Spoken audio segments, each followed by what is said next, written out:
There cannot be a climate justice without economic justice, without inclusivity, and without involving people from all walks of life. Frankly, the big mistake many environmentalists do, they speak about the environment in a very technical, very difficult language, using all numbers of acronyms and words people cannot understand. I think one of the biggest challenges we face, Eric, is the awareness of exactly what a climate challenge is. Pollution, climate change, and destruction of ecosystem. Most people are aware of that. What we need is to change the conversation into what do we do? What are the solutions? Economic growth and protecting the environment. There seems to be a myth around this where people say, well, if you're looking at prosperity and growth, you need to make some compromises around the environment. Absolutely, but it's true in the past, if you wanted to grow the economy, there was no other way. You couldn't do it without coal and fossil fuels. But that was the past. Now solar is cheaper than coal. Solar energy in Bharat today is the cheapest energy which has ever existed. Clean air and water and a livable climate are inalienable human rights. And solving this crisis is not a question of politics, it is our moral obligation, if admittedly a daunting one. Look for the silver lining whenever a cloud appears in the blue. Hello and welcome to Between Us. Make every conversation count. Between Us is about true and important conversations. And one of the most important conversations we are having today on a regular basis is about our planet, our climate, sustainability. And so I am fortunate to have a very, very, very special guest who's a climate leader, and he inspires many young leaders around the world to fight for this cause. I have with me Erik Solheim. Erik is a former politician. He has served in the Norwegian government and has been a Minister of International Development and Minister for Environment. He's also served as Under Secretary General of the United Nations and Executive Director of the United Nations Environment Program. Erik, thank you for being on the show. Thank you for inviting me, Santosh. Thank you so much. As I said, the most important conversation is the conversation around climate, around planet. Before we get into the main topic of our podcast, Erik, if you could share how or when this journey with our planet begin at your end. When I know you're very passionate about it, was there a moment where you felt that enough is enough? Now is the time to go out there and really, fight for this. I think for me personally, it may have started up in the Norwegian mountains, where when I was a kid, we always spent all summer holidays, but also Easter and Christmas and other holidays up in the Norwegian mountains, where, of course, there is a wonderful nature. I mean, Norway is a very beautiful nation, which is also Bharat, of course. But where we could chase the cows and the sheep which were walking around there. There were foxes, there were moose, there were a lot of birds. So it was an opportunity to really embrace nature and see the wonderful planet which God created for all of us. And, of course, put into your mind that you need to protect this. And then later when I came into politics, I became seen in Norway as the green politician because I tended to focus on environment issues, but of course people-centered, because environment is not just about planet Earth, it's about people. True.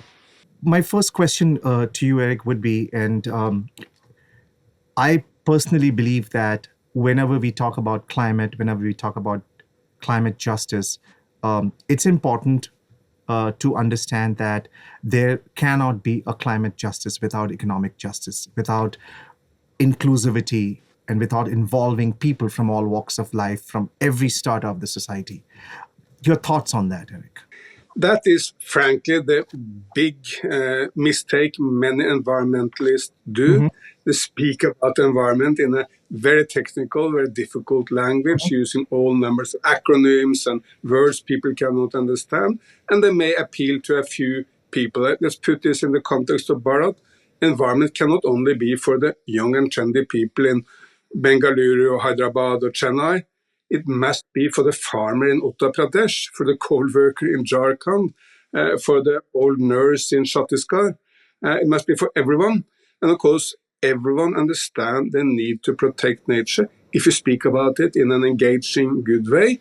And if you look into how it can be fair. For overall, for Bharat, for the world, it's very, very good to go into solar. It creates more jobs, it saves money, it's better for the health. But you also need to set out and in such a way that you can bring on board those who are in the old industries or are related to the old industries, like, say, coal. How important it is. I think one of the biggest challenges we face, Erik, is the awareness of exactly what a climate challenge is, right? I think people are not even aware of it. In bits and pieces and in different forums, you have these long conferences. What is it that you feel needs to be done at the grassroots level for this awareness to be built? I think most people are aware, at least bits and pieces, that we have a triple environment crisis, which is, of course, climate change, which is creating a hotter temperature for the world. Pollution, which you can see daily in, say, northern Indian cities like Delhi, and wiping out of nature, destruction of ecosystems, damage to Mother Earth. Pollution, climate change, and destruction of ecosystem. Most people are aware of that. What we need is to change the conversation into what do we do? What are the solutions? And how can we find solutions which are good both for the economy and for ecology, creating jobs, providing prosperity, bringing all Indians and all human beings out of poverty, while at the same time taking much better care of Mother Earth. And that is really tricky, right? When we talk about economic growth and protecting the environment, there seems to be a myth around this where people say, well, if you are looking at prosperity and growth, you need to make some compromises around the environment. And somehow I feel that doesn't add up. I think you can do both, right? Absolutely, but it's true in the past, if you wanted to grow the economy, if you wanted to bring everyone out of poverty, if you wanted to make a huge middle class of prosperity, there was no other way. You couldn't do it without coal and fossil fuels. So if you look back to history, the Industrial Revolution started in the United Kingdom in the 1780s. Then it spread to Germany and other European nations, then to the United States, to Japan, to Korea, to China, and now to India. And everywhere was based on coal. Not because people were stupid, they all knew that it was not good for the health. They all knew that this came with quite a lot of destruction of nature, but it was the only way to provide for a growing economy. And when people had the choice between the economy and the ecology, nearly everyone in all nations came down on the side of economy. They wanted to become richer and better off. But that was the past. Now solar is cheaper than coal everywhere in the world. Solar energy in Bharat today is the cheapest energy which has ever existed. It has come down by 90% in price in the last decade. So if you switch from coal to solar, it's good for the environment, good for jobs, it creates more jobs, and it's good for the budget because it's cheaper. So for the first time in human history, we have a new development path, not economy or ecology, but economy and ecology. From a policy perspective, not just from Bharat, because I clearly see, there is always more that needs to be done. No question about that. But purely from a policy standpoint, how would you define, or if I were to ask you 1, 2, 3, top 3 policy initiatives, not just from Bharat, but even at a global perspective, top 3 policy initiatives which is there already, and top 3 which is missing, which needs to be done?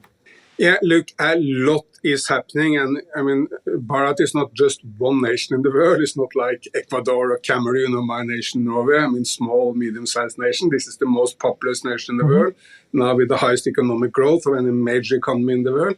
And it is, and even more so in the future, will be a world leader in all respects. And with China, by far the biggest driver of the green economy. In India, a lot is happening. Prime Minister Modi is driving green initiatives by the day. Green solar mission for India, green hydrogen mission for India, setting up systems for hydropower, for electric batteries. All these run from the center, but also supported by political leaders in the states, even political leaders who are not with the Prime Minister, not with the BJP, say MK Stalin in Tamil Nadu, driving Tamil Nadu in a green direction, even if he and the Prime Minister do not agree and see eye to eye on every issue. So I just want to establish that Bharat, India, is absolute key to the green transformation, and it's already happening. The most important is transformation of energy from fossils into renewables. Secondly, it's to make transport much greener, to go from today's car into electric cars and into metros. Look at 25 cities in India now constructing metros. What a sea change that will be when these are all developed. And thirdly, it is to look to how nature can be better protected, protecting the tigers, planting trees, making national parks, protected areas. And again, a lot is happening, and I can come back to that. You're asking what is also needed. Yes. I think it is that still people are in the old mindset. They believe that if they want to get prosperous, they have to destroy nature, or there will come the destruction of nature. But that was the past. Now we can grow the economy, get into prosperity by taking care of Mother Earth all the same. And we need to get people into that mindset, and then, of course, develop the policies for that to happen, and all the technologies, for instance, merging the digital and the green economy into one, which will be very, very favorable for the green transformation. The last bit which you said, merging digital with green, the green economy. Can you throw some more light into it? I mean, if you could just expand on that a little bit. No, I mean, absolutely. Just a couple of examples. Let me take a couple of examples from China, because China is a world leader in this respect. In a place called the Yarlong Valley of China, they are now building a complete system with solar power, with wind power, and with hydropower as the battery. When the wind is not blowing and the sun is not shining, you need a battery, and pumped storage is the battery. But it goes fully integrated with high tech, so there's not humans to decide how to run this, but the computers will run the systems to get the right mix of the different energies, and it will be a super powerful, effective system. Now, the example is, of course, cars. People are fearing autonomous cars, but autonomous cars they don't drink, they don't fall asleep, they don't speed above the speed limits. There will be a lot fewer car accidents or road accidents, but added the autonomous cars, which gradually will be introduced, will of course be much more efficient from the point of view of energy, and they will all be electric. And what you see now is the tech companies in China, companies like Huawei and Xiaomi, which are tech companies, not car companies, going into the car industry to use all their high tech to make the cars more efficient. And I think the old car companies, say Volkswagen and the General Motors, they will struggle a lot, because the electric battery is half the value of the car. That's made by battery producers. And then the tech companies come with all the tech. And what's remaining for Volkswagen and General Motors is maybe 20% of the value of the old car. They will struggle a lot to make the mark on the 21st century. But the merger of the renewable revolution and the digital revolution will make everything a lot more efficient. But there are also problems, because, say, data centers also consume a lot of energy. Artificial intelligence centers, wherever they are, consume enormous amount of energy, which need to be produced by solar and wind and renewables in, again, an integrated digital renewable economy. And let me add that Bharat also has, one of the biggest success stories of the last decade in Bharat is the fact that every individual now have a digital number. Basically, every person in the land has a digital phone. Money can be distributed digitally. Largely now people use QR codes for paying the bills. It happens very, very fast. So this digitalization is not just for the high-tech people, it's for the ordinary man, even for the tribal people in the poorest states of India. I went to Madhya Pradesh recently, which is a relatively poor state, and in tribal areas there, everyone had a phone, everyone had a digital bank account, and I asked, have you got any installment from Prime Minister Modi into your account of digital money? Yeah, everyone said, yes, for sure I have. So the enormous promise in this merger of renewable and digital, but not just for a small group of people, but for everyone. Absolutely. And I think that success story from Bharat has been key, because today when I go to a grocery store, or a vendor who sells vegetables, does not have a big store, I can simply scan my QR code and make the payment to him. And that makes it so much easier and convenient. And you're right. In all of those, technology plays a very important role. And I want to understand this from you, because there's a lot of talk around AI. AI seems to be everywhere, especially when we hear this buzzword, climate tech. A lot of this is being used. Your thoughts around that, and any specific technology that has impressed you in terms of solutions? Because I think one of the things which I could get from you in this brief moment of our conversation is you truly believe in the actual solution. And it's not just about, we have a problem, we need to do this, but you truly believe in implementable solution that can change a person's day-to-day life. Your thoughts around climate tech, any specific technology that has impressed you? Let me give one example which shows the change. I mean, right after the opening of Ram Mandir in Ayodhya, Prime Minister Modi came back and he launched a new scheme for rooftop solar in India. 10 million homes. I mean, this is a huge number. 10 million homes in India will now put solar on the roofs. Well, 10 years ago, how could you do that? Well, the government would have to find a few companies who could run around India and put solar on the roofs. It would have been a very difficult exercise, and normally these things were not very successful in India. Now, how is it happening? It's a digital thing. You are a farmer in Bihar, you want a solar on your roof, you go into the internet, you register your interest. The bank and the utility will take the risk for this. You are just providing the roof in a digital manner, and the companies will put it up. And when it's repaid, you will be the owner. But in the meantime, as long as there is a payment needed, it will be run by the utility and the bank and the government. Because none of this was possible in the old economy.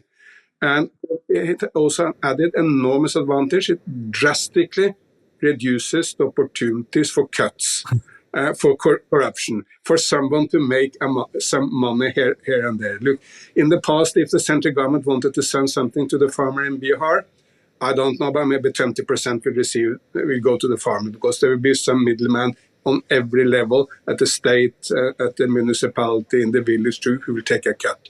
Now 100% for solar, for building toilets, whatever is the issue, is reaching the farmer, the man, very often also the women, because they are the people running the accounts in the families.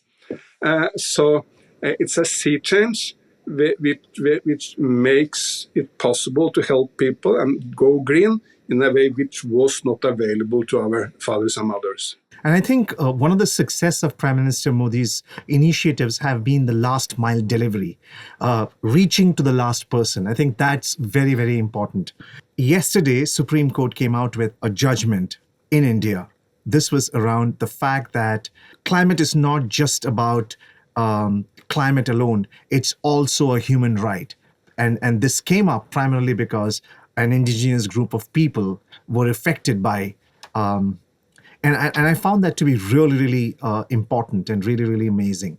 What do you make out of that judgment, if you've read about it?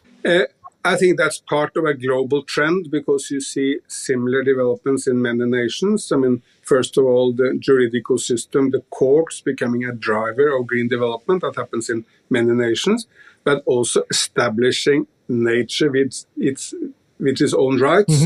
It's also new. Maybe some Latin American nations have been in the forefront of this, where the right of nature has been established in a similar way as the rights of individual human beings. Also, a river or a forest or animals have rights. I think this also in India taps back to the old stories of India. I mean, if you look to the Vedas, nature front and center. This is a nature-based religion, in a way different from Christianity and Islam, because in Christianity, I'm a Christian, it's very clear. I mean, God is on the top, then it's the human being, then it's the animals and nature. While in the old Vedas, they venerated nature. They didn't see humans above nature, but humans in nature. Absolutely. So in this way, it seems a very modern religion, even to the extent that in the old days, the old Indians made God half animal, half human. You can, I mean, Ganesh, half elephant, half human, Hanuman, half monkey, half human. It's hard to find a better symbol of the importance of nature than this. So I think these are tapping back in history to the old days of India, but in a new and, of course, modern form. But it's also part of a global development, when particularly Latin America has been in front and center in establishing the rights of nature. In fact, it's interesting, Erik, you mentioned, and I'm really amazed and happy to hear your deep knowledge about Bharat, and especially Sanatan Dharma talks about nature, talks about sustainability for a very long time, which today's modern societies are talking about. I mean, this, simple living, even the food we used to have in banana leaves, that's sustainable way of living. How do you see, there has been a lot of criticism against the developed nations not doing enough vis-a-vis the developing nations, questions about organizations which are actually responsible for bridging this gap. Do you really see this actually? Where do you see this moving? In what direction do you think? How do you think there could be harmony, and how do you think we would be able to bridge this gap? Because the global system, meaning the UN, the World Bank, all these institutions are, of course, deeply embedded in a power structure which came from the time when Europe and North America were dominating the world. I mean, if you go 200 years back in history, India and China were the most developed. I mean, before colonialism, I think about 25% of the global economy was happening in India alone. At the end of British colonialism, it was 2%. So from 25 to 2%. So throughout most of history, China and India were the dominant places. But then for 100, 200 years, first Europe and then America dominated the world. And the United Nations, no fault of the United Nations, was established at a time where Europe and America dominated the world. Look, at the end of the World War II, the United States was half the global economy. Half of everything happening economically in the world was in one nation alone. So, of course, they dominated. But then you established a system, for instance, where India is not at the Security Council. Well, now India is the biggest nation in the world, population-wise, the fastest growing big economy in the world. Everyone knows that it will be the third biggest economy in the world in the next decade, and still not on the Security Council. Because this must change. When I came into UN Environment Program, I realized that we had more staff in UN Environment from Finland than from India. I mean, nothing wrong with Finland. It's a beautiful, nice nation. But how can a nation with 5 million people have more staff in the UN than India with 1.4 billion people? It doesn't make any sense. So all these international institutions have been established at a time where United States and Europe was so dominant, and they need to change. There is a need for huge change. At some of the climate conferences, some people have even been blaming Bharat for climate change. Well, look, United States emissions per capita up to today are 25 times Indian emissions. How can anyone blame the United States? No, sorry, blame India. Doesn't make any sense. Fortunately, the good news is that Prime Minister Modi, but also the Chinese leaders, they don't take this perspective. They are not basically spending their time rectifying all these problems, but just to see how can we contribute. What are the benefits from India from going into a green economy? And they're focusing on the opportunities rather than the problems. But the international system need to change. It was established in a completely different era. Another key stakeholder or stakeholders, I would say, is the young generation, the younger group of people of people.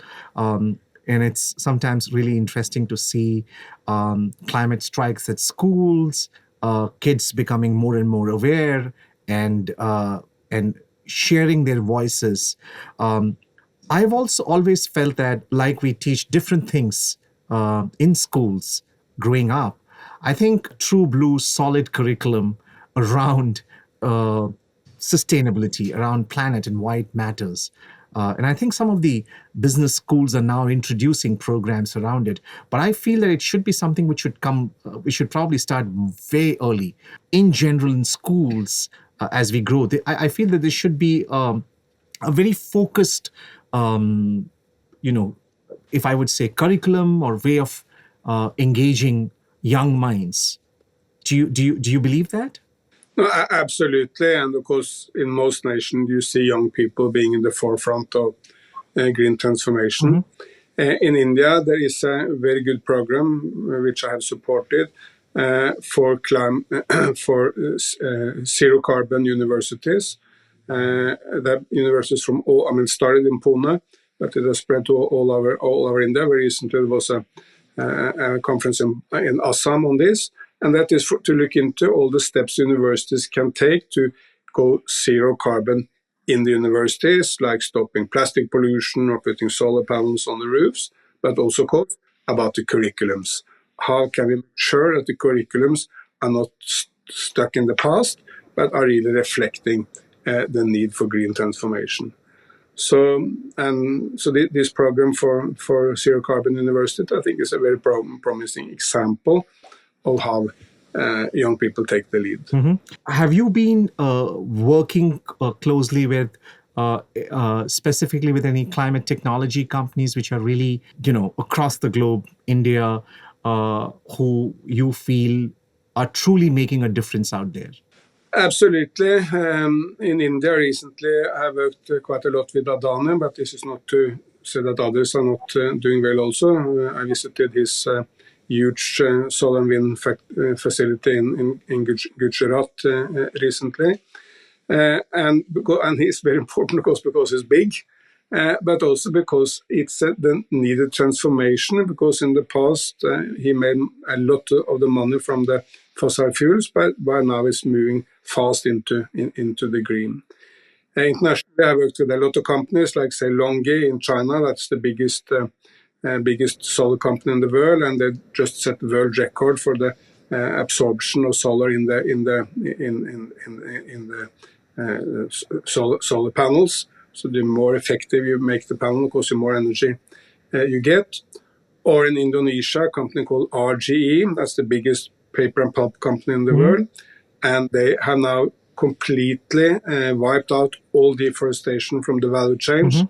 All paper and pulp are coming from already deforested land, nothing from destruction of virgin rainforest. It is a major achievement because we need paper and pulp for our newspapers or for our tissues or for packaging material. We need a lot of paper, but it should not come with the destruction of forest, and that's now happening in Indonesia. So these are some examples from the three Asian giants, India, China, and Indonesia, which are the biggest, second biggest, and fourth biggest nation in the world. So this matters. Critics, when we bring out the word, we need to create more green jobs, critics come back and say there are not enough, and therefore investing too much at this point in time may not be a great idea, because there are still a lot of people who are, still struggling to meet their ends meet, and focusing on green energy also means um, taking away, you know, jobs from people. Your thoughts around it? My thought is that this is really a misunderstanding because there will be more jobs in the green economy. There are more jobs in solar and wind than there are in fossil fuels. And added, these jobs are better, of course, they are less polluted, but there are also more jobs for women. If you look to the traditional fossil fuel industries, in every nation are very, very, very few women. There are many more women in the new industries. A fantastic example from India is Ola, set up a factory for electrical scooters in northern Tamil Nadu at the border to Karnataka. It's an all-women factory. 2,000 young Tamil girls or women making electric scooters for the Indian and later the world market. So this is creating jobs. Of course, India needs to create jobs. There are 1 million young Indians joining the labor market every month. They all want a job. They want a good paid job, a decent job, a job where they can contribute to society. So there is a huge need for jobs. But these jobs should not come from destroying nature, but they can come from improving the life of people and from improving the environment standards of the world. Eric, what are your uh, biggest concerns as of today when we look at our planet, the disasters of the climate change, and where do you think we need to step up immediately and address them? My biggest concerns are not coming from the environment sectors as such, because I think they're the improvement of technology and the steps taken by China, India, and others are driving us in the right direction. The biggest concern is on wars and conflicts. And they have an impact on the environment because if we cannot work together, it will be much more difficult to solve problems. Whatever is the big problem in the 21st century, climate change or environment or prosperity or pandemics, whatever is, it's much easier to resolve if we work together. And conflicts like Ukraine or Gaza or Sudan, there are more, they tend to drag attention. We are wasting an enormous amount of money, which could be better spent, and then drive us apart. So finding solutions to those are very, very, very essential. I worked for many years in the peace process in Sri Lanka and Nepal and other parts of the world, and I really don't respect people who drive conflicts and people who say, I should get everything in my way. No, we need compromises, we need to work together. That's the way we solve international problems. And of course, India has a role to play here. It can potentially help making peace both in Ukraine and between the Israelis and the Arabs, because it's a nation which don't go into a conflict and pick side and completely support one side, but try to find compromises. If I were to ask you, what was that one assignment you had, which or a part of your work which gave you absolute joy and satisfaction, if you were to look back at the career you've had so far? No, that has been when I have been part of establishing programs which I think have had huge global impact. Let me mention two. I played a very key role in establishing the global protection of rainforest. In the beginning, it was not so successful, but now it's very successful. The two biggest rainforest nations in the world, Brazil and Indonesia. Indonesia has come to basically zero deforestation, and Brazil with President Lula has come down very, very rapidly. So this protecting our rainforest scheme has been successful. The other is establishing a global campaign against plastic pollution. Of course, it was not me alone, but I played a role in that. And I see that now all over the world. I mean, you told me you have an office in Mumbai. Well, in Mumbai, Afroz Shah, the great warrior, the great plastic warrior, is picking, and his hundreds of thousands of volunteers are picking plastic at the beaches every day. But also, of course, understanding that you need a policy to avoid continuous plastic pollution. So being part of establishing global campaigns against plastic pollution and for the protection of the forest, that gives me a lot of joy. But of course, no one is done by one individual alone. It's just many people working in the same direction. Yeah, but I think at the end of the day, vision matters. And I think where your role would have absolutely come in is your years of experience and your vision to see this through. And without sounding very biased towards this, you've I'm sure worked with many world leaders. And if I were to ask you, anyone in particular or a group of leaders who really inspired you or who makes you very hopeful of the future? Of all the leaders I personally have met, I think maybe the person who impressed me the most is a person most people in India would not know. That's the former president of Ethiopia, Prime Minister of Ethiopia, Meles Zenawi. I think he was an absolutely brilliant leader. And as long as he was the Prime Minister of Ethiopia, the nation had huge economic growth every year and improvement of the environment. And during his reign, millions of lives were saved because the life expectancy came up fantastically in Ethiopia, and the child death came down very, very rapidly. What was so impressive with him was that he was a leader who listened to everyone before he made the conclusions. First listening, then making the conclusion, and when conclusion was made, they were implemented. You need a face for everything, where you discuss, where voices are heard, but you also come to a point where you need to implement what you decided to do, and then you cannot waver and vacillate all the time. So his leadership was fantastic, and he was a person, whatever you discussed with him, he made some interesting remarks. You were discussing climate change. Oh, very interesting. Then how can developing nations move faster? Oh, fantastic. Then move into the peace process in Sudan. He had strong views. Whatever you talked with him, you learn something. So while he's not, unfortunately passed away, and unfortunately Ethiopia had problems after he passed away, if you look to one leader I have met, he is impressive. But I have to add that I'm also very impressed by Prime Minister Modi of India. I met him a few times.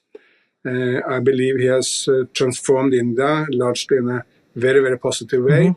And he's kind of hands-on, inspiring leader with a big, great vision for his land, but also very, very people-centered. I recall I discussed solar energy with him.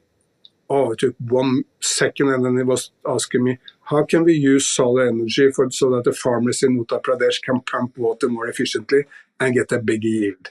And then another second, and I said, how can we use solar energy better so that the housewives of Bihar do not need to inhale all the smokes in their home because we make solar, use solar for cooking.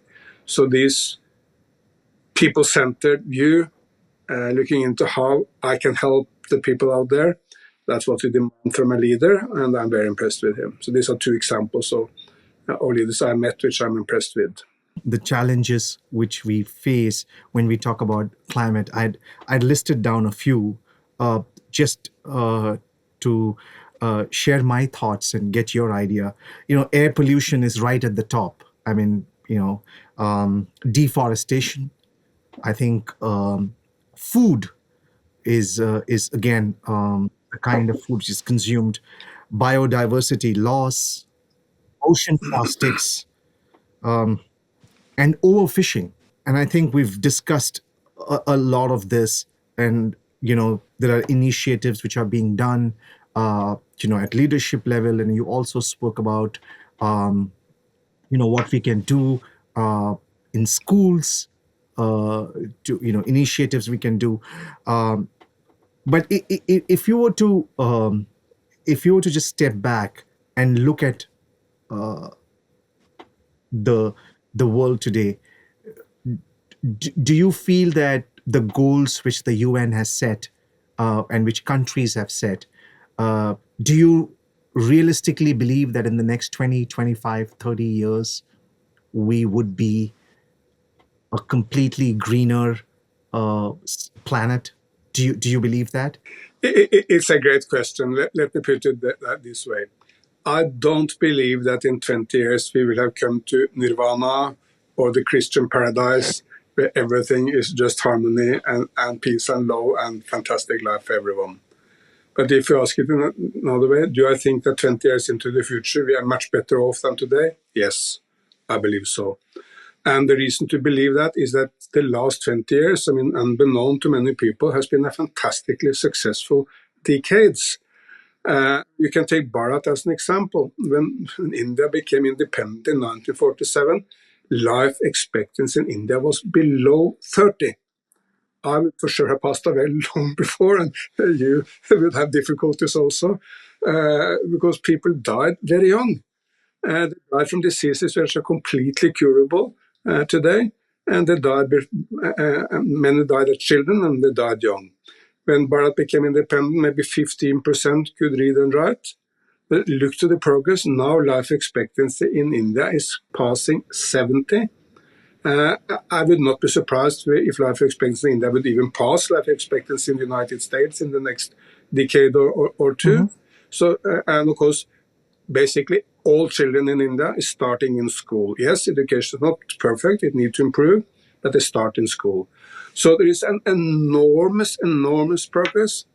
First time I visited India, there were hundreds of thousands of polio cases in India every year. For the last 10 years, not one single. And of course, China has had even faster progress. But Indonesia, Vietnam, basically every major Asian nation is moving very fast. Mm-hmm. And there's also progress, even slower, but also progress in Africa. So life expectancy is much longer. Many more children are starting in school. Many fewer people are extremely poor. And we have all the technologies to take better care of Mother Earth. So I'm very optimistic that we'll be in a much better place 20 years into the future. But I don't believe in the Christian paradise, or for that matter, the socialist paradise, or nirvana. We will not come to the perfect world, but we can struggle to move in that direction.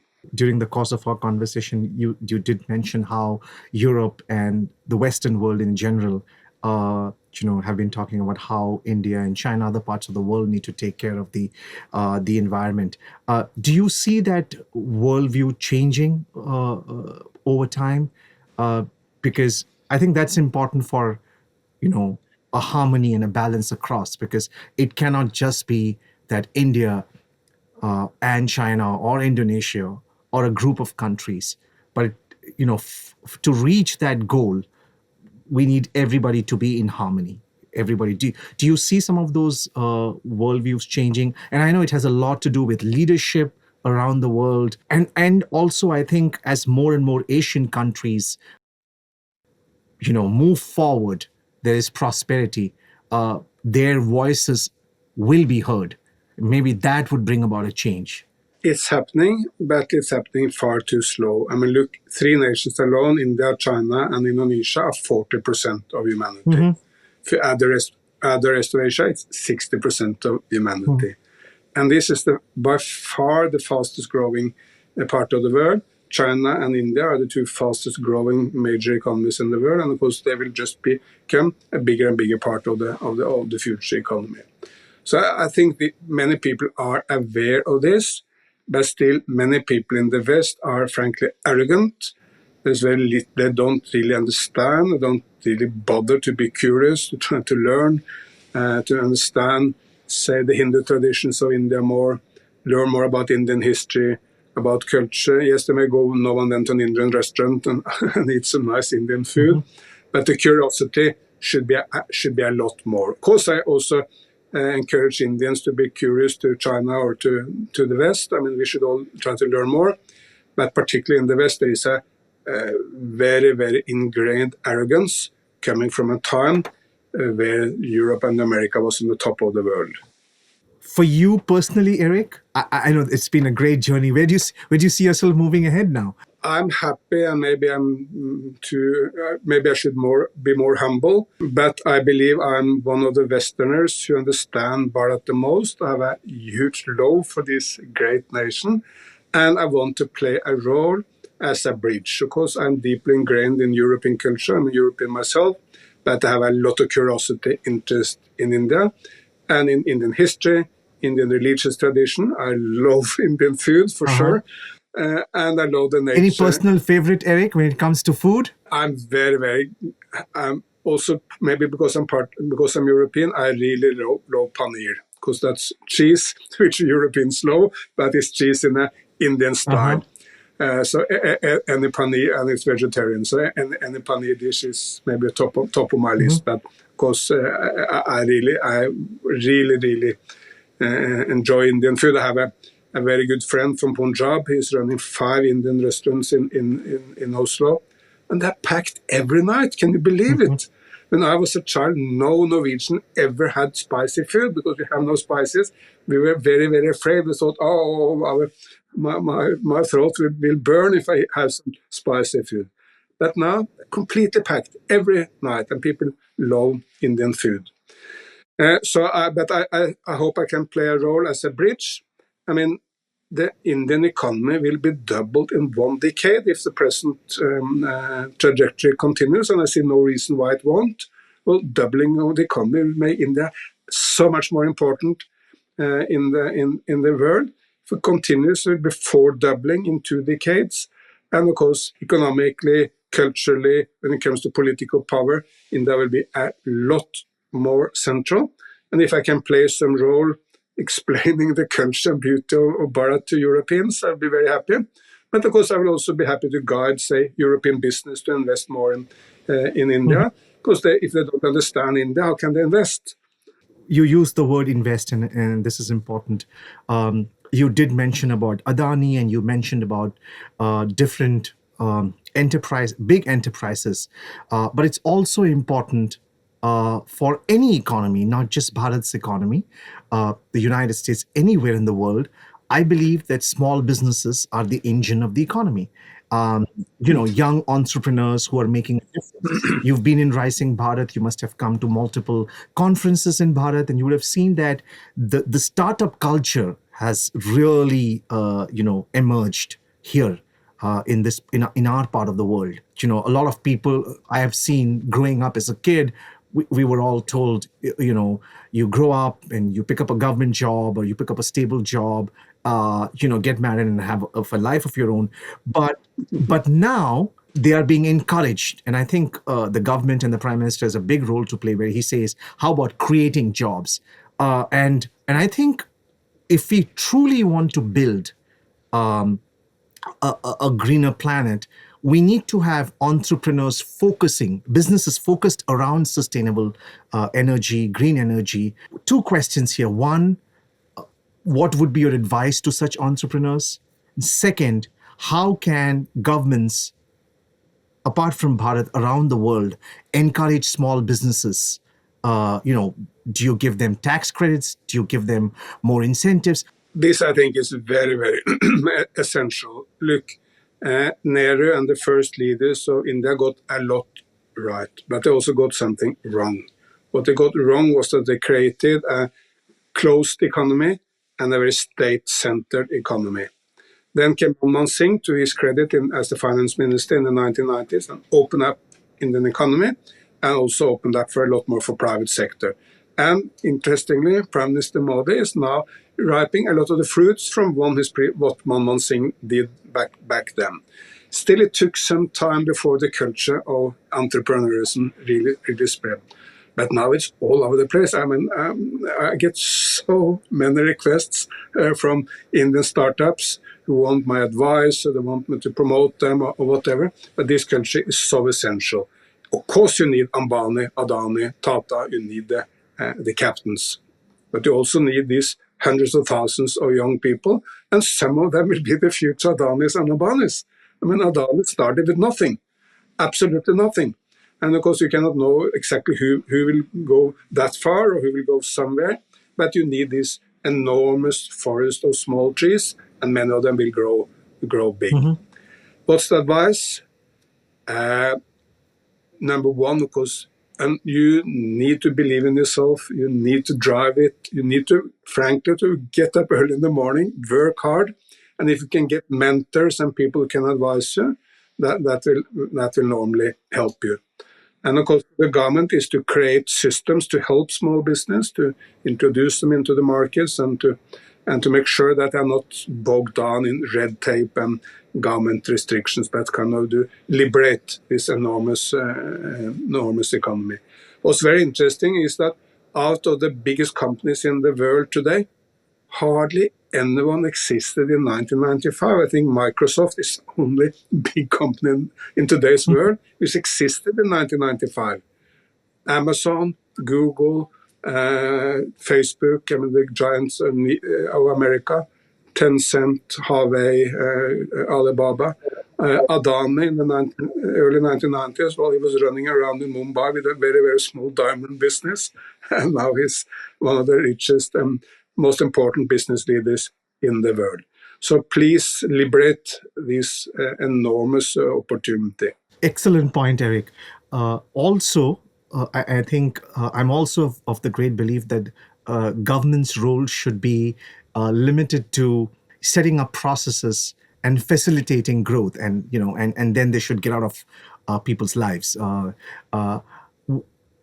How do you think? And I feel that investors, especially who invest into young startups, I think there is still some kind of resistance at their end into investing in greener companies, green startups. I think, to me personally, that mindset needs to change. And probably government can play an important role by saying that if there are roadblocks, we will help you, clear them. But it's important that these young entrepreneurs who want to focus on green energy and green businesses, they also have support from the investor ecosystem. No, I mean, absolutely. And the role of government, I think, is two. I mean, number one is to not get in the way of business by red tape and crazy restrictions. I mean, look, in the past, red tape was a major problem in India. It still is, but it's drastically reduced. So that's one. And the second is to find ways, funds, platforms where you can help all these small trees grow, watering them. Government can make some risk alleviation tools which can promote for private investments. They can help them go abroad, opening markets. I mean, there's a lot government can do to help this. Of course, admitted, it's difficult because it's hard to know. I mean, no one going back to America in the 1980s would know that Steve Jobs would be the guy who founded Apple and made the biggest company in the world. And no one, frankly, running around in Mumbai in the 1990s would know that Adani would become one of the 2 richest persons in Bharat and one of the 20 richest in the world, and establishing this wonderful company, driving. You cannot know. You can look to the characters of people, the desire, the drive, all this, and pick. But you need to make a system where many get the opportunity to start. Mm-hmm. And I hope you enjoyed the conversation, and I was able to put forward some interesting questions. So, Erik, we'll come to the final segment, which is like rapid fire, quick questions. Mm-hmm. Typically, we expect one-word answers, but you can give a longer answer than a word. Is there a favorite sustainability-themed book or documentary you would recommend for people to be, better aware of where we stand? I will recommend all the movies by Richard Attenborough, the British environmentalist, because that then you understand the beauty, the mystery of nature in a fantastic way, and you will understand that you need to love this wonderful planet. Okay. What is your most inspiring renewable energy innovation as of today?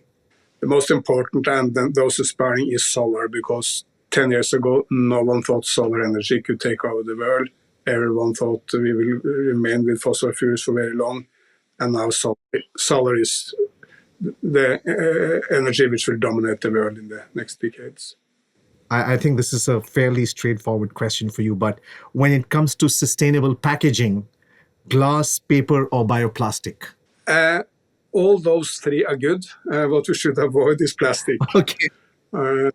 Because I'm sorry to give a complicated answer, but you need them for different purposes. And you can put your jam into the glass. You need paper packaging to do online shopping, and bioplastic. If you can degenerate in nature, can replace a lot of plastic. So let's develop all those three for different purposes. Okay. And I know that you are not, you are more of a action person. You like implementation of solutions. But is there a specific climate action slogan which has impressed you, which you felt has had a deep impact on global leaders, on people? Has there been a climate slogan, action slogan? One slogan which really impressed me because it's so fun, but also important, is the slogan of Ola, the car rental company or car company of India. They said, Tesla for the West, Ola for the rest. Really meaning that you can produce low-cost, high-quality green products in India and command global markets. I think you are a big fan of Ola. So, what would be the one word to describe the future of sustainability? Recycling or circular economy. We need an economy which is circular, means that what we put into it, we recycle all our phones and all our plastic, all our clothing, and today 99% all clothes are just thrown away, water waste. So the future economy is circular. What we produce, we reuse and recycle. The final, rapid fire question. What is the one eco-conscious household item do you have in your house, or do you feel people must have? So, I'm not sure. I mean, let me point to the food. Whatever can take you to a more vegetarian diet. I'm not no principled vegetarian, but whatever can take you to a more vegetarian diet, and that cannot happen through finger pointing, but through really understanding how wonderful all the opportunities from a vegetarian diet with all the spices of India, how we can make that so attractive to people.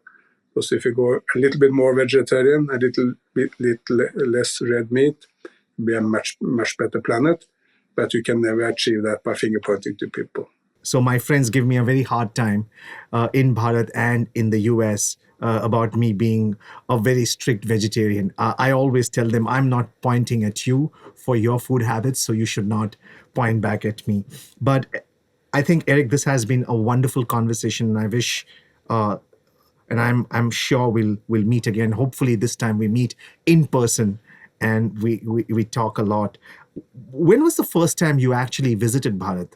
Do you recall your first visit? I recall it very well, and because I can put it into the history of the nation, it was in 1984, just after the killing of Indira Gandhi and the horrible killings of Sikhs in Delhi and some other parts of northern India. So it was and when I came, I was horror. I saw the poverty of India at the time. It's an absolute horror.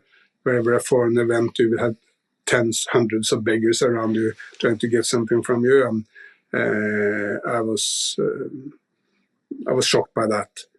But if you come back today, it's a completely different and so much better place.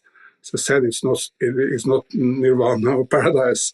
There are still a lot of challenges. But if you compare it to 1980s, it's an enormously improved place. Thank you so much, Erik. This has been an absolute pleasure and honor for me to have you on the show. I think this has been so much insightful, so much of learning. And as I always share when I wrap up an episode, I think all conversations matter, all stories are important. But I think the most important stories are stories which affect us as individuals and affect us as a community. And I think we no longer live in a world of isolation. I think all of us the world is a community at large. And I think the sooner we realize that, and we realize that it's not a Bharat problem, or it's not a US problem or a Chinese problem, especially when it comes to climate, especially when it comes to sustainability, when it comes to the planet. And as you said, these are not problems in isolation. The bigger challenges is the conflicts which are happening around the world, poverty. When we rise above all of this and we see every challenge and every problem, when we look at problems and we look at solutions to counter these problems, not just as a nation but as a world at large, I think we would be a great place to live. And let us strive towards that. So thank you so much, Erik, for your time. I really enjoyed this conversation, and I hope you did too. And that's it from all of us here at Between Us. As always, stay safe, stay healthy. And thank you for listening to this episode of the Between Us podcast. This podcast was recorded at Manicpod Studios in Chembur, Mumbai. Our sound engineer is Moinak Chakraborty, and our producers are Arnav Dogra and Santosh Kumar. Our associate producer is Samyak Kamble. The video for this episode was processed at Viewfinder's Edit. The Between Us podcast uploads episodes weekly, and we'll see you next time.